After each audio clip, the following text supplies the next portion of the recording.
How to record laptop screen with video and audio. Hey everyone, welcome back to the channel. If you are new here, don't forget to hit the subscribe button and turn on the notification bell to not miss any updates. So in this video, I'm going to show you how you can easily record laptop video and audio. Let's dive right in. You need to hold on Windows, Shift, and R at the same time, and you can see something like this. Camera icon is for screenshot, and the other camera recorder icon is to record the video. Now you need to select the area that you want to record, and then you can see the unmute option right there. You need to unmute it, and the other one is for the laptop's audio.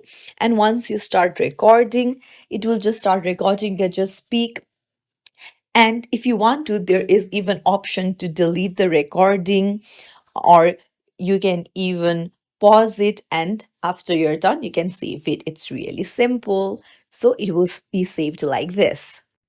So if you found this tutorial helpful, don't forget to like the video and subscribe to our channel for more helpful tips and tricks. Thank you for watching.